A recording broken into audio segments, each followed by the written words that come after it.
All right, 1 second here.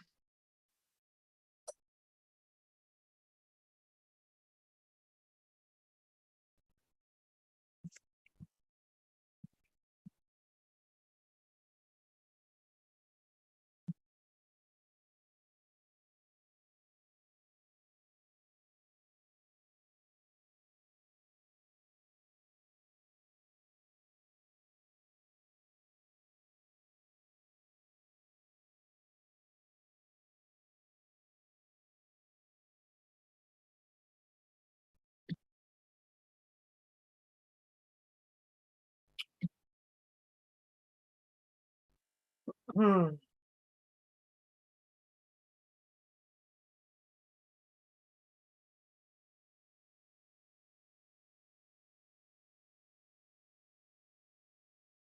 All right, welcome everyone to this Q&A. Again, want to welcome everyone to this Q&A. Question came in, which has come up, definitely come up before, but still a good question. And the question was, or the question is, let's say better, and that is, do the needs or feelings of other people are more important than your own?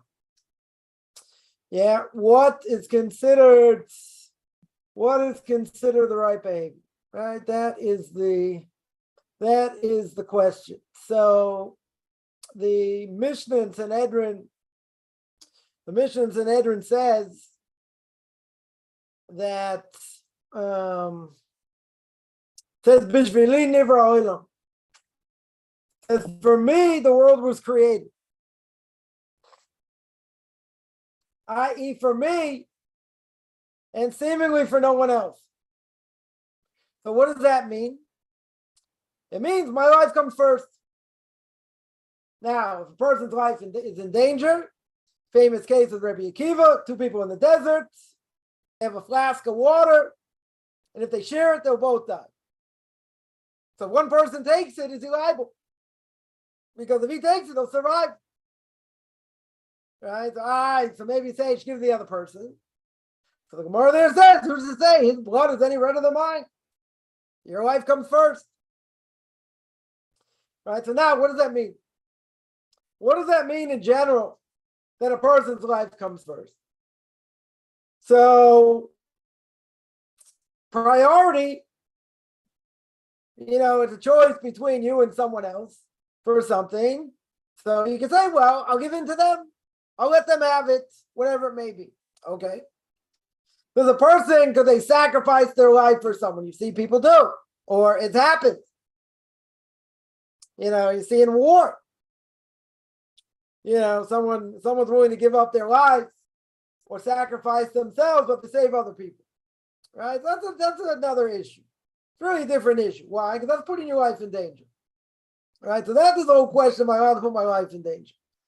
Right? And that we've discussed. That we've discussed a number of times. We can revisit it, but we've discussed that a number of times. So the question is, this is more complex. Why? Because it depends on the situation. Depends on the situation. In other words, if a person, can a person give up on their own feelings to help someone else? To give someone else, let's say, what they need, even though it can't come at your expense. They're allowed to. It depends. It depends, on the situation itself. So I'd say in general, if a person decided, they wanted to give up something for themselves, right? In other words, they're willing to give up something to help somebody else. Now, that's their choice. The question is, are they obligated? So, if it's helping someone else, right? If it's helping someone else, and you're able to do it, you should do it. But does it come at the expense of other things? Right? So that each case you have to look at, can't make a general statement here. Right? Because you have to look at each case individually. right? In each case, there are different factors. You know, I know of a story. A woman once told me many years ago, that, you know, we mentioned this before. There are differences between men and women, right? Men, you know, have different obligations than women. Not everyone's created equal. Everyone has, you know, what they're supposed to do. You know, they have different obligations, right? Let's say. So a woman once told me, you know, comes to learning, women are obligated to learn? No. I mean, they have to know about their own mitzvahs. They have to know how to keep Shabbos. They have to know how to keep kosher, right? They, you know, they have to know other things, you know, no question. But look, you know, when it comes to learning and learning like men, certainly not. They have other obligations, you know, which we mentioned. But this woman told me that she was learning something or she was looking something up. And she got so engrossed, you know, in looking this thing up and looking at the sources and different things. Meanwhile, you know, her kid was like, you know, there are issues over here. She said, you know, she wasn't really listening to him. He started doing other things. And she said, that's when I realized, okay, you know, I'll ask the question, you know, ask my husband or whoever, you know, I'll ask the question. I put the books aside. I have different obligations. Now, if she would have had some quiet time, she had, you know, she wanted to look something up, you know, and this and that, and her kids' needs are taken care of. Okay. Yeah. Anyone gonna have an issue with that? I don't think anyone's gonna have an issue with that. But if it's the expense of what she, you know, other obligations that she has, you know, that's a different issue. That's a totally different issue. Right? So you're gonna say, but doesn't she come first? No, her family comes first. Taking care of her family comes first. But this was such a pressing need. Okay, she'll get an answer. She'll call someone. She'll look it up, whatever, later. She'll get an answer. Right? Not something life and death. Wasn't a life and death type of thing. If it was life and death type of thing, she wouldn't have been looking it up. That's for sure. But she said, I realized at that moment, like she didn't realize it before, I don't know. But she said at that moment, I realized, yeah, that's not my tafkid. That's not what I'm supposed to be doing. Now, that means you can't learn? No. That means you can't listen to classes? No. But if she's looking something up and she's losing track of time, you know, and her kids are killing each other or they need to be changed or whatever obligations she has at that time, so that her life doesn't come first. Right? You can't say, well, my life comes first. Kids' life comes first. Taking care of them. If their needs are taken care of, that's not an issue. And you don't have any other issues, that's fine. Right? In this case, she said herself, that's not what I should have done. I got too engrossed. I lost track of time. Different things happened that, yeah, God sent me a message. God sent me a message. What was the message? You should be looking this up and looking at it in depth. Expense of your own family. Doesn't mean you can't look it up. No, it doesn't mean that. You do it when you can. But, you know, you got to make sure other things are taken care of. Yeah. So that's one thing. Now, you know, feelings of other people in general, we have to be careful. And we have to think outside the box also. We can't do, you know, what the hills say, don't do anything to somebody you wouldn't want done to you. So you have to analyze in that situation. Maybe I shouldn't be thinking of myself in this case. The Mishnah says, the world's created for me. Very good. But in this case, I should think of someone else. I shouldn't think of myself. Because in some ways, that could be selfish. But sometimes it needs to be selfish. Right? Sometimes, let's say a person may need some downtime. And they may need to say, okay, this other stuff will wait. I'll get to it. I need to take care of myself. Whether it's eating right, whether it's exercising, whether it's reading something I enjoy, to give a person just a little bit of an oomph during the day, stuff that you can do for yourself. So that's huge. Everybody needs that. Everybody needs some time to themselves. The problem is we live in a rat race. We're busy trying to put food on the table. We're trying to take care of the house. We're trying to take care of our families. We're trying to do all these other things. Yeah, and just days go by. Weeks go by. And what happens? Okay, so you have Shabbos. You have festivals, right? If you're Jewish, you got time to focus, during these times. But you got to find time for yourself.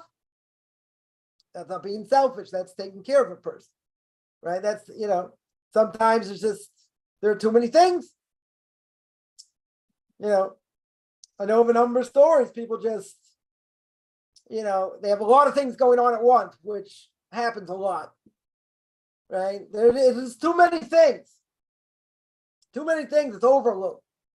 But sometimes when a person is overloaded, in general, you don't have time for yourself. You don't have time to hash it out.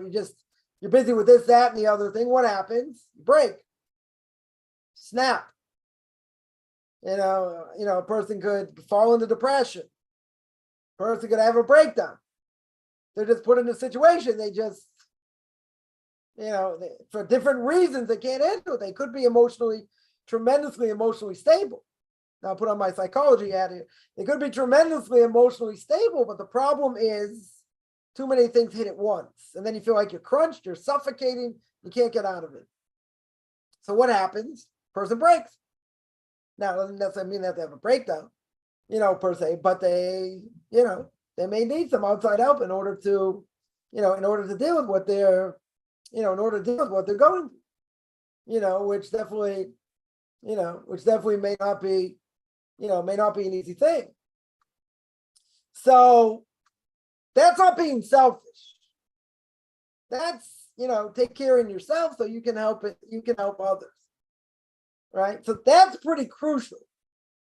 That is pretty crucial. You got to do things you enjoy. Even if it's not that long. Even if you don't have that much time. Right? Give yourself a certain amount of time for yourself. Things that you yourself enjoy. Yeah. Now, could it be that's going to take, that's going to go by the side because you want to help others? And that's true, that might happen. But at some point, if a person feels they're doing things for everybody else and helping with this and helping with that, on this committee, that committee, different things, that's all good, but, makes them feel good also. What about their own free time? So you say that's what they love to enjoy. Okay. But most people need, some time, a person trying to find some time during the day, a little bit of time. I'm not saying it has to be hours, 1 hour, a little bit of time, 10 minutes, 20 minutes, half an hour, something. Eat something you enjoy, exercise a little bit, read some of a book you enjoy, listen to something you enjoy. Yeah, I don't have to think about others at that point. At that point, this is myself.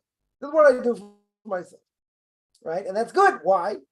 It builds you up, gives you strength, to get back into the everyday, to get back into, okay, now I have to do this. And now I have to focus on this. And now, I got all these other things I have to worry about. Okay. But at some point, you put them to the side. You don't just blow it off. You put it to the side. Say, okay, I need a little bit of time for myself. That's not being selfish. Yeah. So the question is, needs the feelings of other people. We have to be sensitive. Yeah, this might sound controversial, but I don't think so. Yeah. We need to be sensitive for the needs of others. Yeah. Even people know less than us. Even people don't know very much. Whereas there are plenty of people out there. You got to be sensitive. I was just listening to somebody the other day saying, person on a bus, on the train, you see the driver, you thank them. Non-Jew, doesn't matter. Thank them. At least you get out in one piece. You didn't crash. You're thankful. You got to where you need to get to. Little things.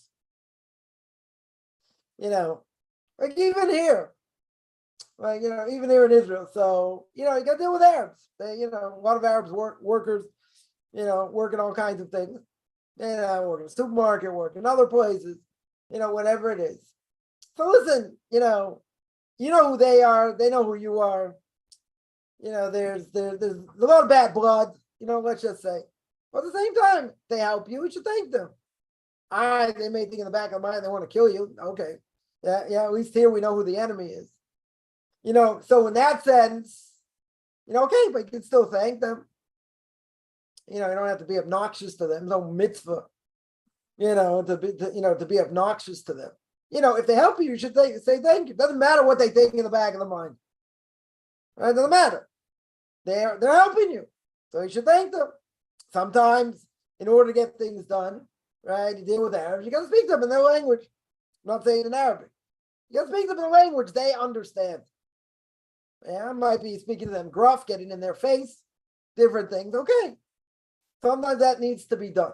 Otherwise, in bureaucracy in different places here in Israel, same thing. Sometimes you got to yell and scream. Otherwise, you won't get things done. If you're too nice, they'll just stomp all over you. I remember once I was speaking to someone. I wanted something done. They're dilly-dallying this and that. I screamed at them. I'm like, no, just get it done. This is what I need. Whatever. They're like, well, you don't have to yell about it. But then I yell about it, won't get done. It's like, okay, it's a good point. Right? They understood the point. That's how sometimes that's what you have to do. You come from the Western world, that's not what you do. You don't get in people's faces and yell and scream at them. You don't have to. Right? You should be polite. You don't have to raise your voice. Right? But sometimes here, that's the only way to get things done. So how do you scream? They'll listen. If you're docile and whatever, and you're not, since there's a lot of bureaucracy, bureaucracy's gotten better over the years, true. But, if you don't stand up for yourself, no one's going to stand up for you. Right? So sometimes you got to be in their face and just, and if they don't get things done, you got to be stronger. You got to be much stronger. So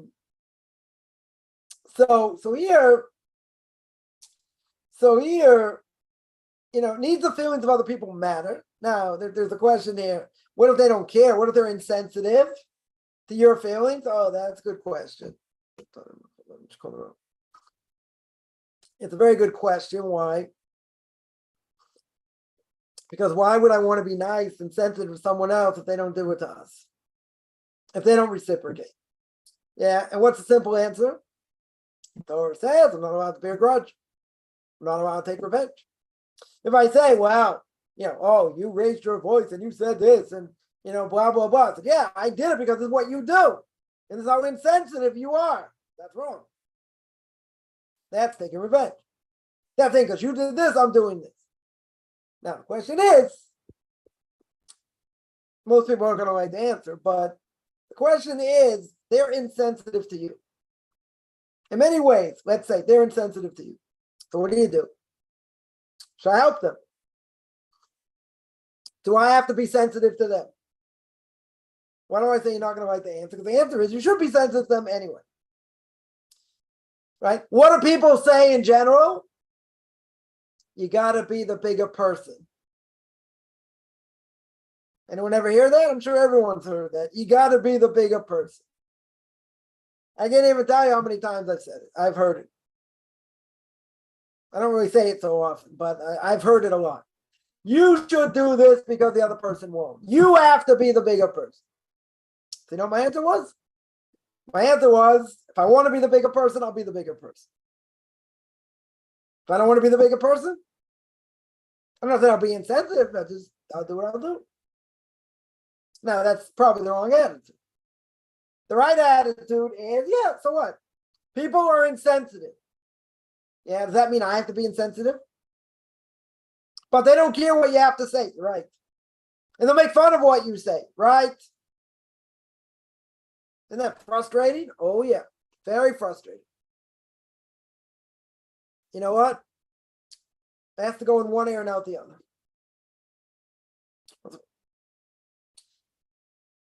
We don't want to become bad people and insensitive to others because of what people do to us. Now, what's someone going to ask on that? You can say, what, God expects me to be way up here? Yeah. He expects you to be better.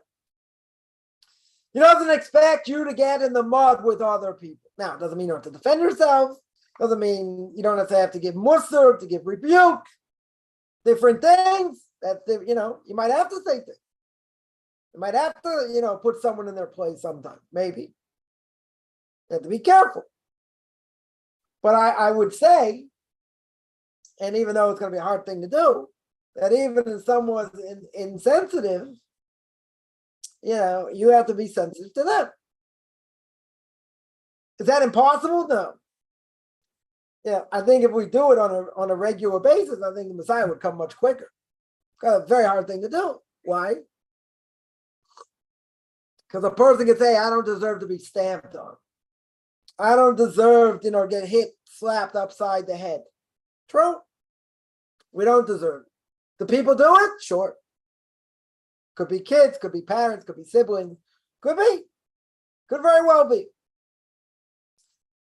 Yeah. You start saying things against them, they start saying things against you, it doesn't go anywhere. Right? So this is where that statement comes in. You have to be the bigger person. Now, if they blaspheme against God, you'd have to give rebuke, even if they're not going to listen.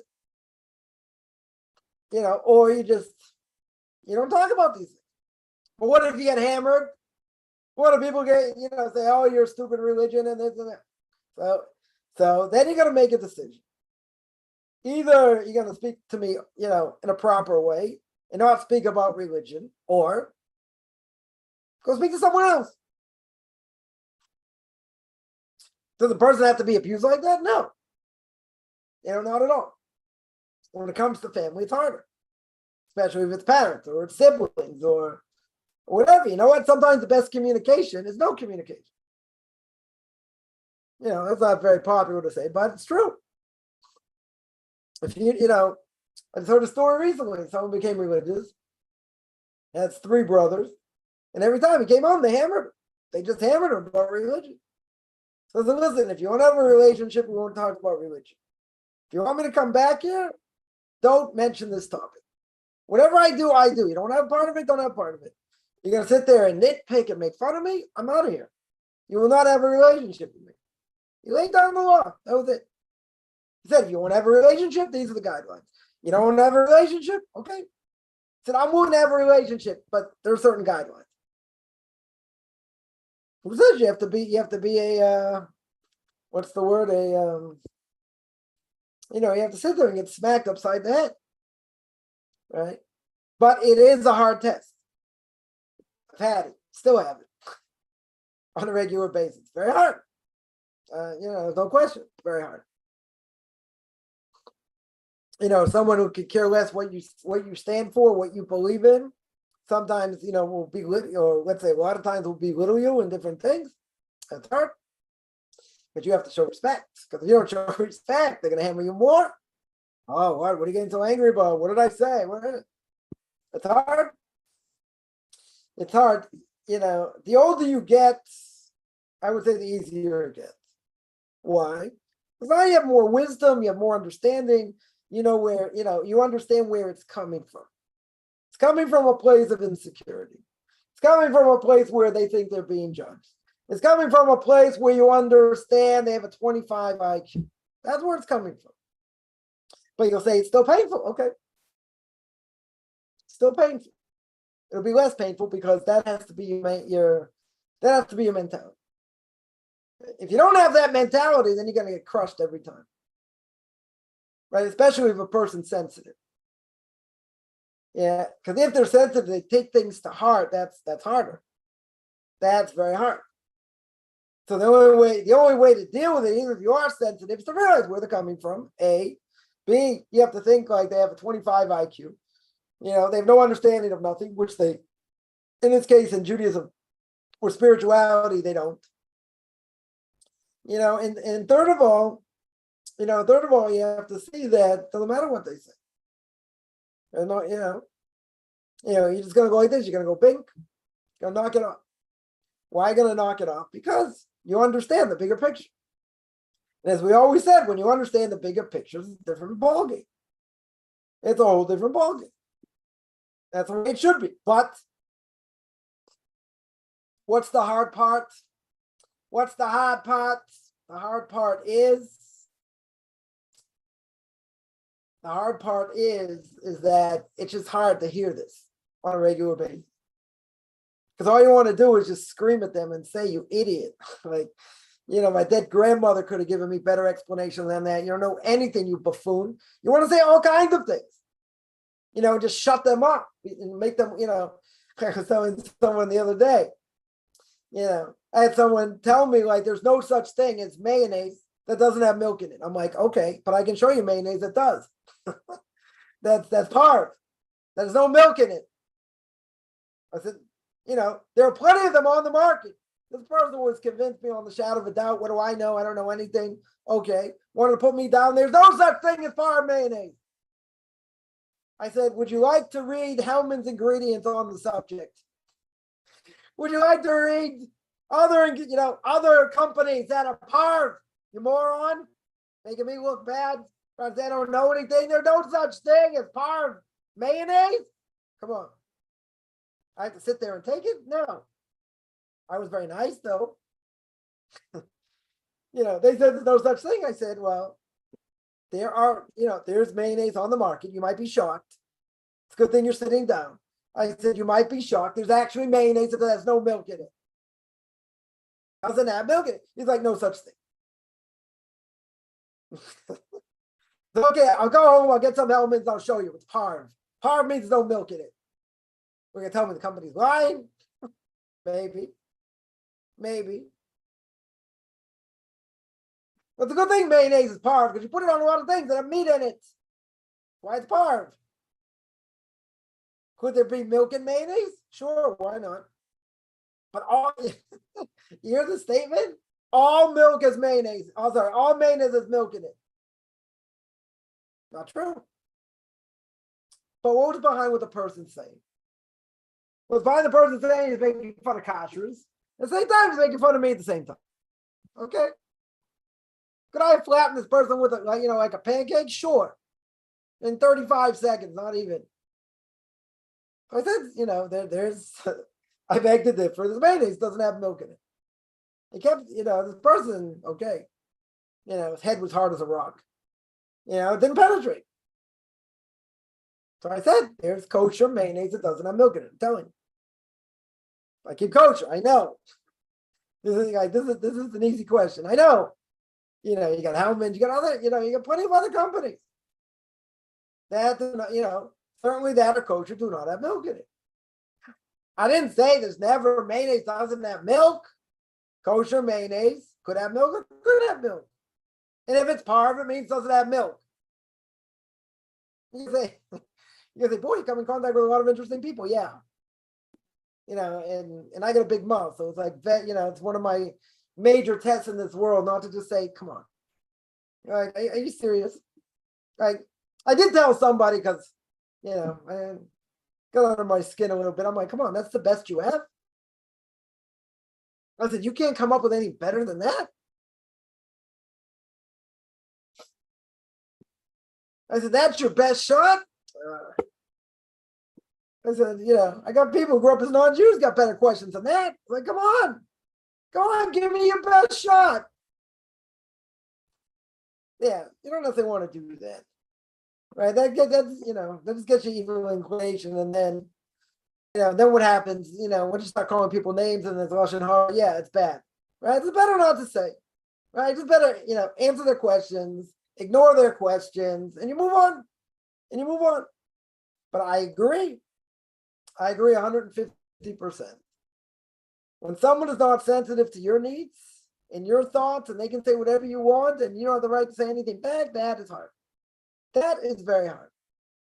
But I would say, in the long run, you got to be respectful. You have to be respectful. You can maybe show where they're wrong, in a nice way, without, making them see it where you're not really calling them out, but they figure it out themselves. Like if a parent would say something, that's wrong. Now you can't come out and say, it's against Torah, you cannot come out and say you're wrong. That's disrespectful. Even if you don't have even if you don't have an obligation to honor them, right? If they're evil, nonetheless, you got to show respect. You have to show a little bit of respect. So you can't answer them and say, no, you're wrong. Can't say that's forbidden. That for sure is forbidden. You're allowed to say, well, I think the Torah says like this. Now they can say, I don't care what the Torah says. Okay. I'm saying if you tell somebody, well, I think this is what the Torah says, you bring them, if you have the source, very good. You quote the source. I think this is what the Torah says over here. Now, when they see something like that, they put two and two together, which hopefully they have enough brain power to do that. What are they going to say? Oh, I guess I'm mistaken. But you didn't tell them they made a mistake, you dimwit. You didn't say that. What did you tell them? You said this is, I think the Torah says like this. And they'll figure it out themselves. Now, they might say, I don't care what the Torah says. Okay, it's a different issue. This is a hard test. I'm not going to say it's not a hard test. I have this test all the time. I mean, not every single day, but whatever, a lot. And yeah, what are you going to do? So how do you get over it? It's going to go. I say what I have to say when I have to say, and that's it. And if I don't have to say anything, I won't. Like now, you can say, well, that's hard for me. Well, I got the biggest mouth in the world, one of them. According to most people. That's a hard thing to do. That's a very hard test. Have I failed the test? Yeah, sometimes I failed the test. But a lot of times I just, when I was younger, I'd answer things straight away and this and that. Today, no Valium, no painkillers, no nothing. Cool, calm, and collected, and that's it. Say what I have to say. If I need to. I don't need to. But there's no sensitivity. They don't respect you, right? 100% right. Imagine someone walks into your house. Family member walks in your house. They see, 8 bookshelves. 10 bookshelves of books. Hebrew, lots of other bookshelves in English. Nobody could learn all this. Someone makes a statement. No one can ever learn all this. What a waste of time. No one can ever learn it. You know what the answer to that is? I'll tell you, if someone ever says that, you got a lot of books. Say, okay, let's say I had 4 bookshelves. Let's say I was a lawyer. Let's say I was a doctor. And I had 4, 5, 6 bookshelves full of law books, doctor books, medical books, accounting books, whatever. You think a person would make such a statement? Say, you can't learn all this. That's impossible. No one can know all this. They would never say it. Especially if it's a lawyer or doctor. They would never, ever say it. You know why? Because they respect it. They respect the law. They respect someone who's got a law degree. They respect someone who's got a medical degree. They will respect someone who's an accountant or an actuary or who knows what. Comes to Torah, that they don't respect. That's the difference. Oh, no one can learn all this. Person got 150 books, 1,000 books on different medical things. No one can ever learn this. No one would make the statement. Never, ever would make such a statement. Why not? Because they respect the medical field too much. They respect, the law field too much. Torah, they don't respect. Now, if you were making big money and okay, maybe they have more respect, maybe. But they don't respect it. Isn't that annoying? Isn't that annoying? Sure. That's annoying. But you know what? Sometimes these are things you have to hear and you have to know how to react. And we don't always know how to react. Right? So somebody says, person shouldn't act such a way because suspect them of sin. Yeah, someone suspects you of sin, but in reality you didn't sin. You're obligated to defend yourself. If it's going to cause you a bad name, sure. That's nothing to talk about. In other words, the problem is sometimes word will get out about something which is totally not true. And what happens? The person pays the price, even though they clear their name. Even though their name is clear. You have an obligation to defend yourself. That's no question. because that can cause a lot of damage, tremendous amount of damage. So that you're allowed to. You're allowed to defend yourself, right? That's no question. Yeah, the question really is, if defending yourself, what is that? Now you defend yourself in public, and you're saying, well, these charges aren't true, and they're trumped up, and this and that, and now you're speaking Lashon Hara against someone else. So if it's a Jew, okay, you're allowed to defend yourself. You're definitely allowed to defend yourself, but you better know the laws of Lashon Hara pretty well. Doesn't mean you're allowed to do whatever you want. Doesn't mean you can blaspheme against the person necessarily. Yeah, I mean, there are a lot of factors involved. But to defend yourself and clear your name, especially if it's going to cause you a loss, sure, you're allowed to. You're allowed to bring witnesses, all kinds of things, right? That's true. But there are guidelines. There are definite guidelines. Now, if you're a non-Jew, you don't have to have these guidelines, per se. But if you're a Jew, these guidelines are complex. You're allowed to defend yourself, no question. Even if you're calling the other person a liar, which let's say they are. Certainly in court, you bring witnesses. Let's say you bring contradictory witnesses. Yeah, so they'll knock out those other witnesses. So obviously someone's lying. So the judges have to see. Judges have to, go through it, and investigate and all that. It's complex. But it doesn't mean you can't have a court case. Doesn't mean you can't claim they're lying. You can say it's Lashon Hara, but you're trying to get to the facts. You're trying to get, bottom line. What am I supposed to do over here? Who's guilty? Let's say better. Who's guilty? Who's not guilty? Cases come up like that all the time. Even time of the Talmud would say, you have witnesses that lie. The other person paid witnesses to lie. Serious prohibition. Serious prohibition. So hearsay is hearsay, but it's going to cause you damage. You absolutely have a right to defend yourself, no question. No question. Somebody asks, can a Noahide be jealous of genius intelligence? I don't know. Why would you be jealous? God gave everyone a certain level of intelligence. Some are brighter, some are not. Now, jealousy is a bad thing in general. We learn from Korach, jealousy can kill you. But let's say there are certain things in jealousy that are good. I'll give an example. You take, someone, let's say, who's a top rabbi, knows everything about everything. Yeah. Knows the laws of damages. He knows, kashrus and, and marriage and divorce and, prayer and all that. He knows everything. Can a person be jealous of their knowledge? Yeah. Why can they be jealous of their knowledge? Because that's going to motivate them or try to motivate them. They say, I may not ever get there. I mean, there's something in the Hebrew parsha sheet that my Rebbe put out that they're talking about when he was very young. It was even before he was married. Like, there are certain books like he had memorized that you wouldn't expect people to have memorized. Complex things, not just simple question and answer type of things. Like when he's learning at night, he would go through these things, verbatim. So I was telling people, I showed people this and whatever. I said, how many people know this book by heart? As 20-year-old, as an 18-year-old, who's got that kind of mind? He has that kind of mind. He comes to Israel, and he came to the yeshiva to learn, and he already had a name, in Europe.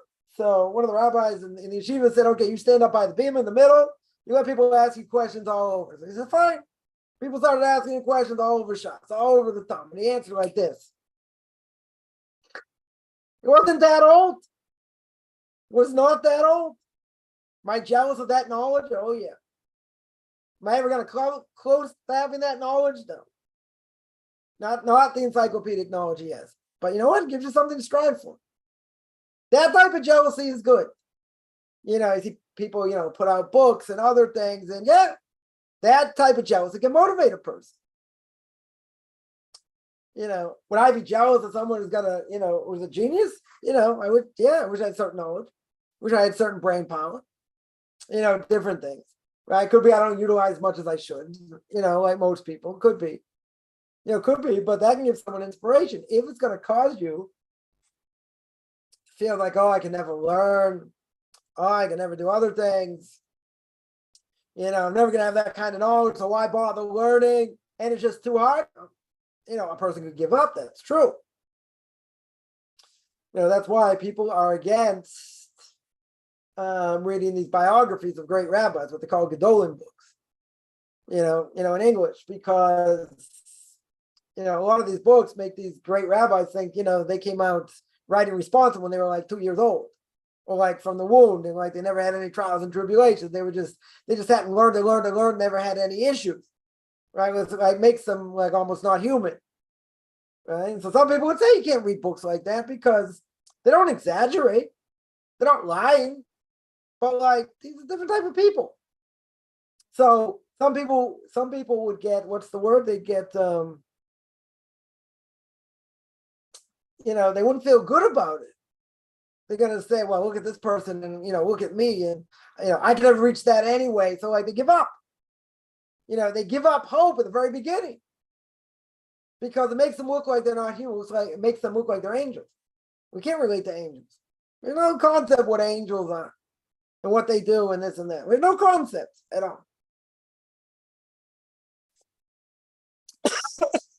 So some people would say, don't bother reading these things. They don't inspire. Right? They make you feel like you'll never learn anything. You'll never know anything. If it inspires a person, yeah, even if they may have never come to that level, but it's going to inspire them to work hard and want to change, and whatever level they're at, that can be good, right? That can be a good motivating thing. But for other people, they could say, they could just say, oh, person was gifted, is born in this type of family, had a photographic memory. Yeah, that helps. Right? There are a lot of things that help over here that I don't have. Not fair. Why does that person have it? I don't have it. That jealousy could be bad. Right? Jealousy, you got to be very careful. If it's channeled in the right way, it can be good. If it's not channeled in the right way, it can be a disaster. Total disaster. Let me see other questions here. 1 second.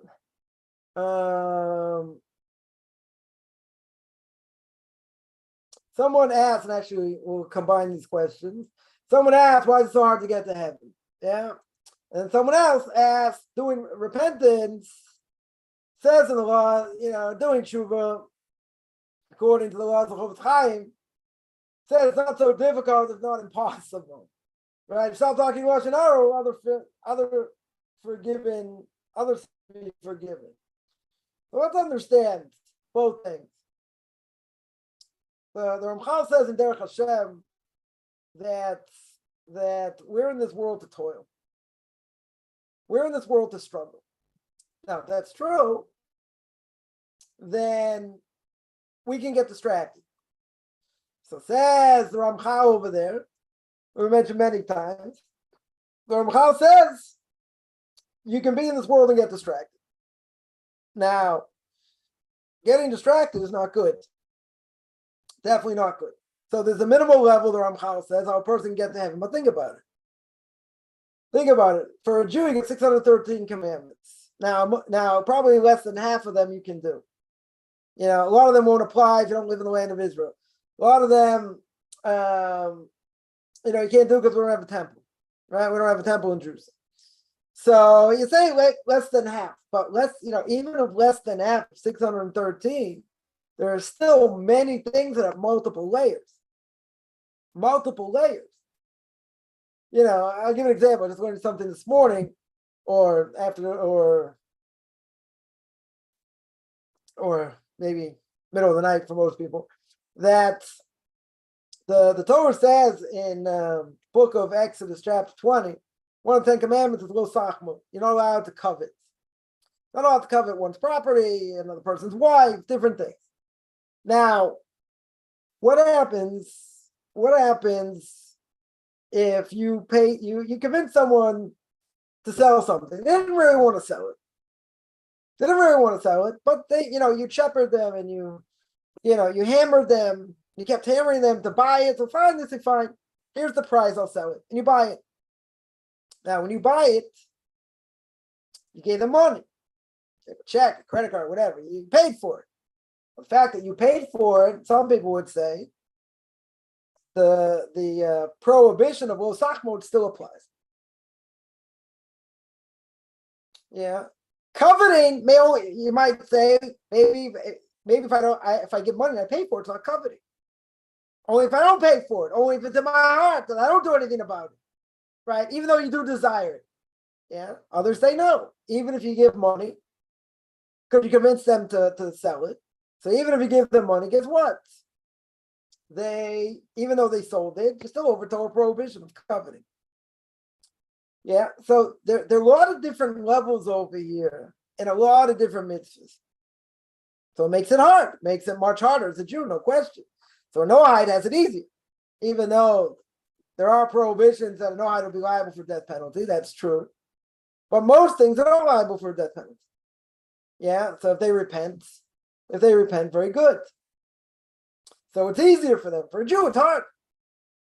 Even though we say at the beginning of Pirkei Avos, every Jew has a portion of the world to come, but you could lose it. There are different ways to lose it, as well. But we shouldn't think we're going to lose our portion of the world to come. God's going to have mercy on us.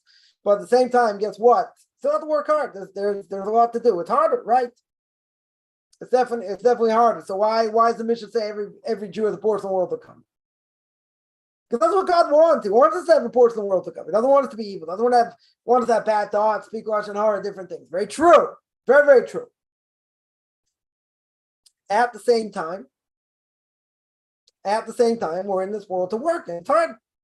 A lot of hard work. Because if it would be so easy, no one would work hard.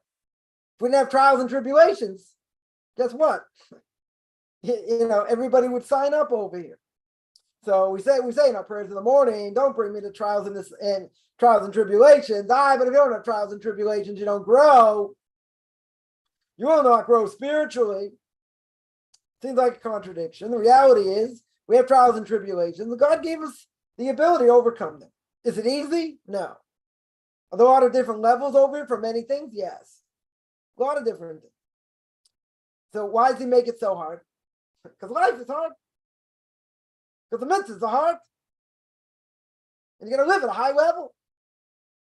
Right? The whole Lamavis goes to duties of the heart. What does it say? You think this is only for the righteous? No. Question we just dealt with. Right? Being sensitive to insensitive people, not taking revenge. Isn't that hard? Taking revenge in general. You want to borrow someone's lawnmower and say you can. And then their lawnmower breaks, they come to you, you have a lawnmower. You say, I'm not going to give you, my lawnmower because you didn't give me yours. That's a Torah prohibition. Your backyard or your front yard was like a jungle. You needed the lawnmower for whatever reason. The other person said, I'm not giving it to you. That's taking revenge. But you say, I needed that lawnmower. I needed this. I needed that. That's taking revenge. Is God talking to the righteous? No. He says that's a Jew's obligation. You're going to say, isn't that hard? Depends. Depends if you understand where it's all coming from. If you understand where it's all coming from, then you just have to know how to deal with it, right, so to speak. Right? So the question over here, the second part of the question, I'm going to mention one other thing, and then I'm going to stop here, and that is, if you start talking Lashon Hara, right? People said about the Chofetz Chaim, you wrote a book, no one can hold by. You told us we can't speak. Chofetz Chaim said, I didn't say that. I didn't say you can't speak. I said you have to know how to speak. It's a big difference. Right? It's a very big difference over here. Right? Very, very big difference. So the question is, he says, it's very difficult, it's not impossible. You're right, everyone speaks Lashon Hara at some level. So if you start talking Lashon Hara, you'll be forgiven like for other sins. No. Well, one thing doesn't have to do with another. Right? In other words, if you don't speak Lashon Hara when you could have, you get tremendous amount of mitzvahs there. It doesn't atone for other things. Just because you're quiet doesn't mean it atones.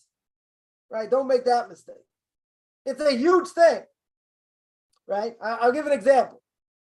If someone gets embarrassed in public, and they don't say anything, that person is fitting to give blessings. because everyone who gets embarrassed in public, the first thing they'll do is want to scream and yell and all these other things. But if a person just takes it and they don't say anything, let's say they're too in shock to say anything. Okay. But let's say they don't say anything. They have the ability to give blessings. Someone gets embarrassed in public and you know someone got embarrassed in public, that day you go to them for a blessing. Whatever you ask, whatever you want should be fulfilled. Because somebody keeps their big mouth shut or small mouth, whatever it is, when they get embarrassed in public, huge thing. That's the only things like angels could do. Yeah. So the rabbis look at it as such a huge thing that if you got embarrassed in public, I mean, you really got embarrassed in public, you got the ability to give blessings on the spot. Can't be like months later, right? I think that's how it works. It has to be like on the spot, or a short time thereafter. I don't think you have an open window here. You don't have an open window, but that's a huge thing. But don't make the mistake, because I don't do one thing does not offset the famous story of Cheskel Abramsky we mentioned before. Pilate, was doing bombings against the Nazis. So when Cheskel Abramsky asked how he's doing spiritually, he says, I keep Shabbos and kosher, whatever, just on Shabbos because of my nerves, I smoke. But God's going to overlook that. Why is God going to overlook it? Because look at the Mesiras Nefesh, look at the self-sacrifice, what I'm doing, right? So God's going to overlook that. No, that's a totally different thing. So it says Rav Cheskel Abramsky, blessed memory, he was based in London for many years, and he came to live in Israel at the end of his life. What happened? So he said, don't make that mistake. You're right. The Mesiras Nefesh, self-sacrifice you have for what you're doing, you get a tremendous amount of reward. But it does not offset the fact that you desecrate Shabbos. You're going to pay the price for that. That you pay the price, right? So if a person doesn't speak Lashon Hara, I mean, it's a huge thing, but it doesn't necessarily mean other things that they did go by the wayside, right? It doesn't mean that. Doesn't mean they're going to have all these other sins forgiven. There are certain things like that, right? Now I just got to remember what they are. There are certain things that, if a person does, or like being embarrassed in public and not speaking, I think that's also one of them. I think that can atone for other sins as well. I mean, I have to double check. There are a few things like that. That if a person refrains from doing something, it's like they have all their sins taken care of, right? I don't think Lashon Hara is one of them, right? It doesn't negate all the sins, right? But that I have to double check. That I'm not 100% sure what the other things are, but that I have to double check.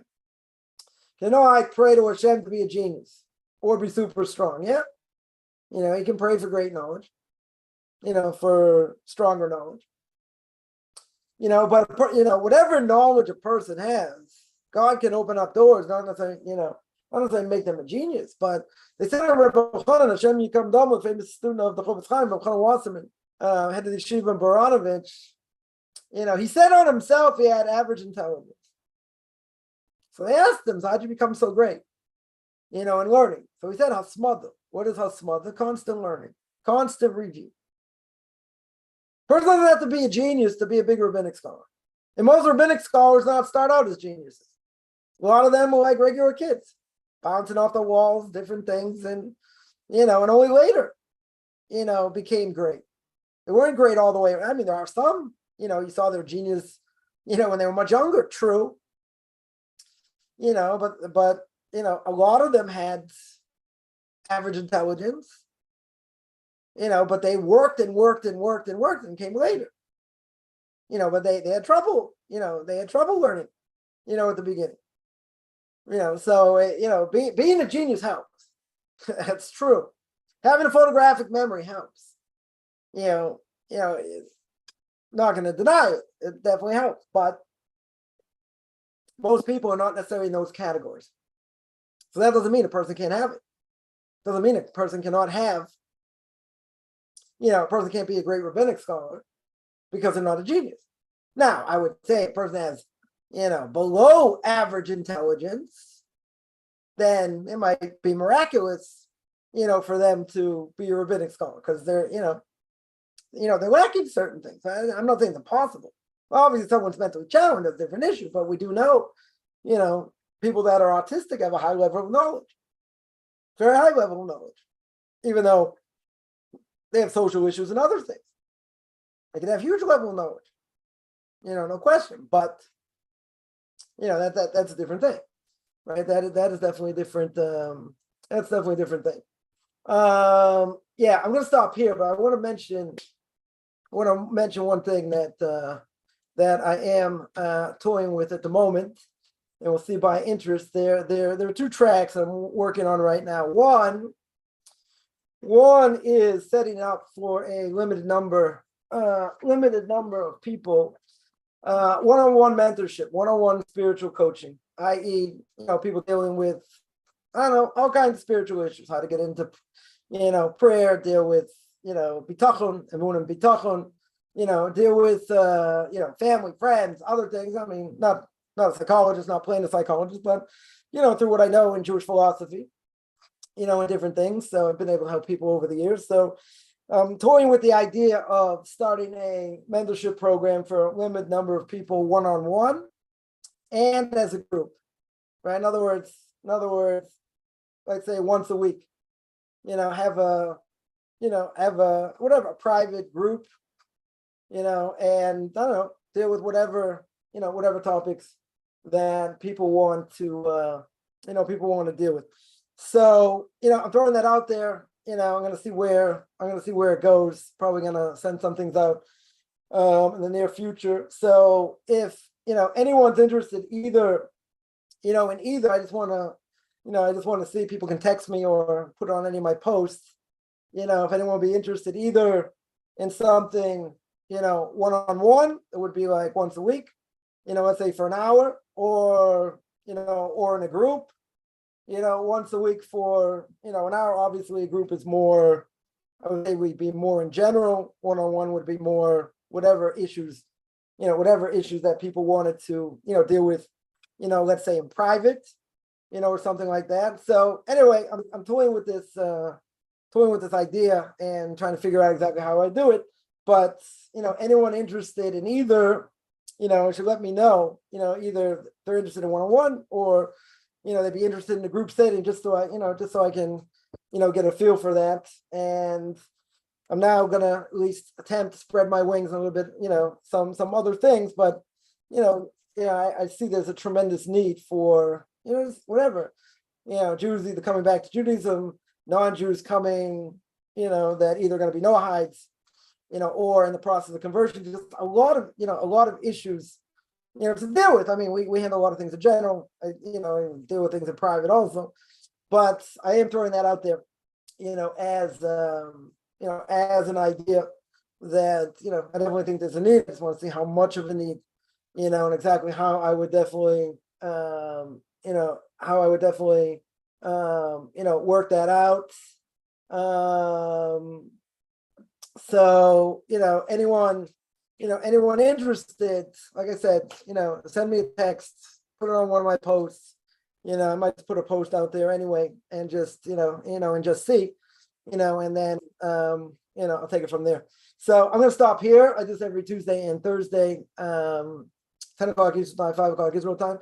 Anyone has any questions, find me on Facebook, Beyond Orthodox Conversion to Judaism, or orthodoxconversion.com, or at Michael Chaim Kaufman, or Beyond Orthodox Conversion to Judaism on YouTube. There I got videos on Avos, Ethics of Our Fathers, Q&As, Torah Portion Week.